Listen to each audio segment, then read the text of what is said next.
Flying with a firearm. This is how I do it. This is not advice. Be sure to consult the TSA website, your local laws and laws of where you're traveling, and your airline rules before you go and do anything that's going to get yourself in trouble. So this is just how I do it. This is how I've done it many times. So we're at the hotel in Las Vegas. It's a pretty elegant little deal. We got a jacuzzi whirlpool bath, which I just utilized after going to the gym. And this place is set up like a apartment. There's me in my little colored shirt because I'm going to the science convention. It's like an apartment. But anyway, y'all want to see how we fly with the firearm. So there's the holster, which was in the luggage, of course. So we have the Pelican 1170 case. Used this for many years, and when it's not flying, I actually store a very particular firearm in this. And we have two locks because the whole thing is that they cannot enter in any way. Like, for example, if there was a lock in the middle or a place for a lock in the middle and then they could open it on the side and touch the firearm, it's a no-go. So they cannot be able to touch the firearm. So a two-lock system. We're using a master lock, and we're gonna switch the camera around here so we can see what we're doing.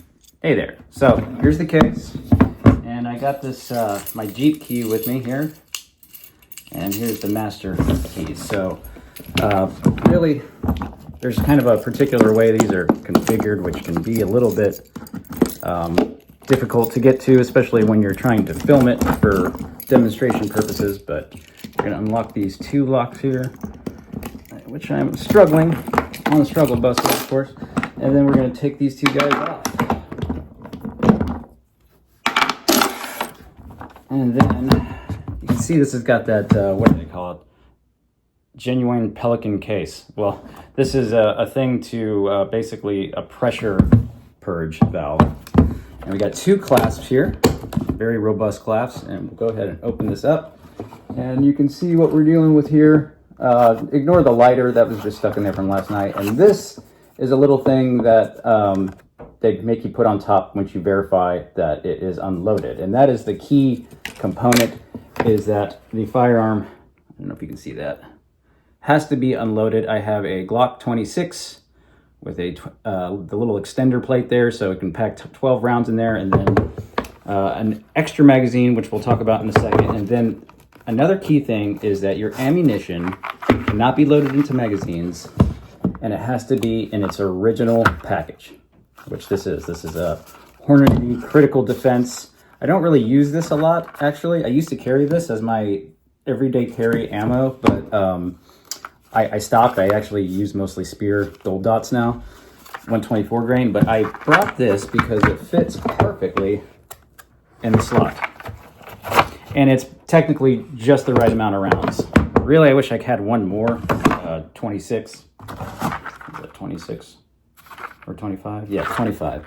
So, and the reason that works so well is that in the Glock 26, which of course is unloaded. By the way, this is a 3rd gen Glock 26, and it has this very specific coating on it, which is really interesting because I have another third gen Glock 26 that came out earlier. This came in the standard, what we know is the Glock box now. I have an earlier 3rd gen that was like very beginning 3rd gen, where it came in the Tupperware, and it doesn't have the same coating, which is kind of interesting.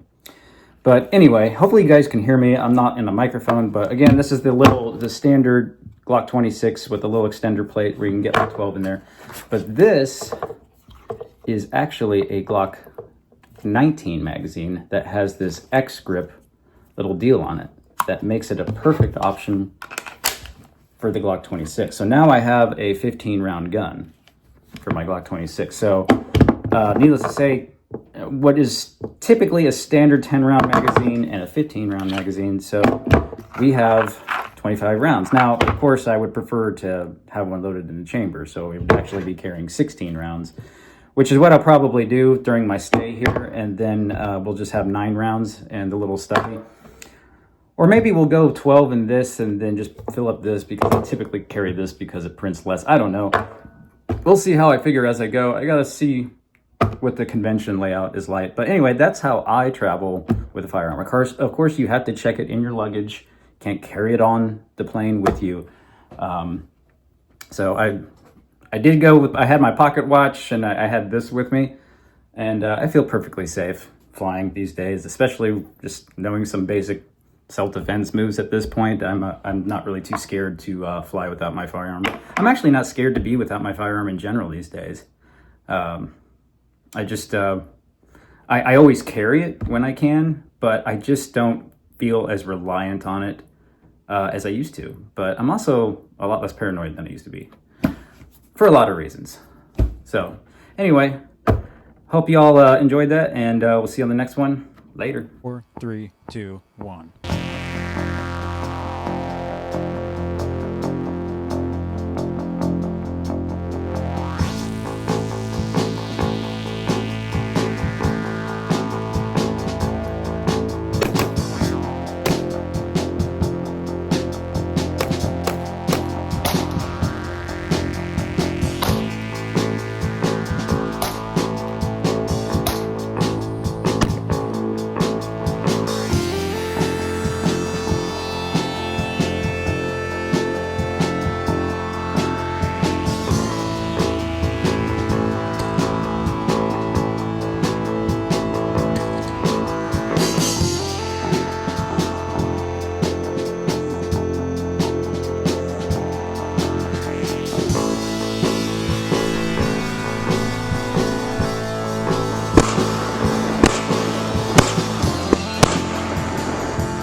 Too low, but it was right on top of each other.